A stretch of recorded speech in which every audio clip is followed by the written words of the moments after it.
Can I get my moms up here? Can I get my moms up here? So, you know, something that's even more controversial than cannabis is cannabis with children. We, So, guys, for those of you who don't know, these are the Cannamoms, and they have children who are suffering, and they need access as well. And unfortunately, Florida passed this CBD-only bill, and they're still struggling to be able to help their children. So, her daughter Dahlia had brain cancer. No more. Woo! Go ahead, you can introduce the rest of it.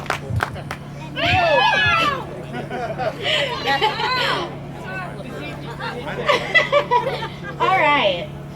So my daughter Dahlia was diagnosed with a very aggressive form of brain cancer 2 years ago, and every child diagnosed within a similar time frame of her is now dead.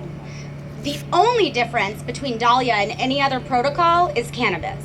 Our zip code should not say whether or not we're allowed to alleviate our own child's suffering. I met these other parents. We have here a plethora of different medical disabilities, disorders, and diseases, from Dravet to type 1 diabetes. Cannabis is known to help all of these disorders. And, you know, my own daughter's oncologist wouldn't discuss cannabis with me. We were in Tennessee at St. Jude, and her doctor didn't know anything about cannabis, but she did know it was federally illegal, and she did not want to discuss it.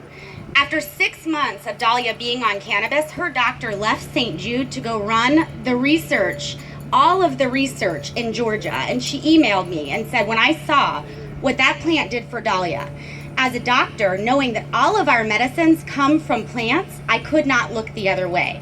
So we're here fighting for our own children, but also for our vets, for anyone who suffers from any ailment that makes their life unlivable or unenjoyable even.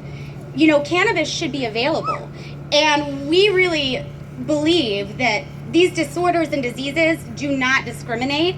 Medicines don't discriminate either.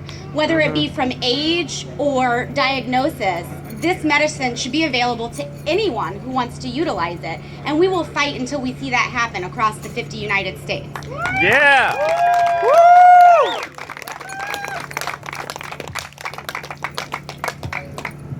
Thank you. Señor Carlos. Carlos, right? Woo! Good job, Bill. Go Carlos! Hello, everybody. I'm here today representing Central Florida Normal. I'm the deputy director of the organization. I'm going to keep it very, very short and sweet because I was not the original person assigned to speak today. The original person speaking today was Christopher Cano, our executive director. And unfortunately, he can't be here today because his father suffers from dementia. And because Amendment 2 did not pass, his father's not doing too well today. So I just want to let you guys know that this is exactly why we're out here fighting. We're here for the patients. We've gone over all these illnesses today, from PTSD to glioma to dementia, and we're going to continue to fight for you guys. And that's about it for me. We also agree with breaking bad laws to save lives, and we just wanted to make that clear. Oh yeah! Yes, we do. I would like to introduce Sean Gerhardt, who is on the panel of attorneys for Normal, which is the organization that I'm representing, and he's also the attorney for Matthew Young. So Sean, come to the stage, my friend. Sorry. Woo! Thanks, Carlos.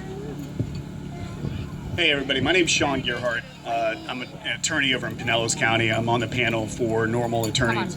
I represent Matt Young, who is currently involved in a criminal case in Pasco County. He is a veteran. He suffers from PTSD, and that's why I'm here today. Veterans have been going to war and coming back with this disease, this disorder, since we've had war. And the government wants to tell them that they're only allowed to take certain medications, which, as somebody had previously said, just withdraws them further into their shell. I've seen where cannabis, when it's used, with people with PTSD, they're able to lead a more normal life. And we need to do everything that we can to get this passed, not only in Florida, but also on the federal level. But because until that's taken off the Schedule I narcotics list, patients are still going to be in fear of being arrested by the federal government. So it's not just that we're working today to get this passed here in Florida. We also need to look at the bigger picture and work together to get this off the Schedule I narcotics list. Write your legislatures, let them know what your feelings are about this, and let's come together and get the help that our veterans need.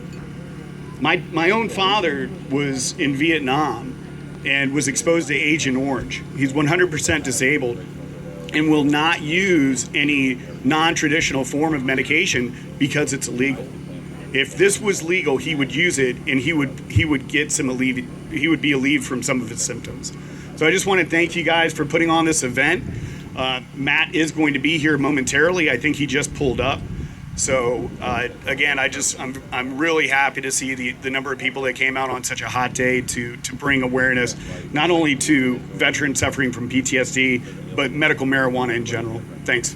Woo! Thanks, Sean. I'd like to introduce the next person, who's Bob Jordan, and he's very special. Him and his wife have been very vocal for a number of years, and they've made it possible for other people to come out. And I'm proud of what I do today, and I could get up here and speak, but there's a lot of people that are like what Sean just said that don't know that this is medicine. And Bob, as a veteran, is able to do that, and I'm very proud to introduce Bob right now. Thank you.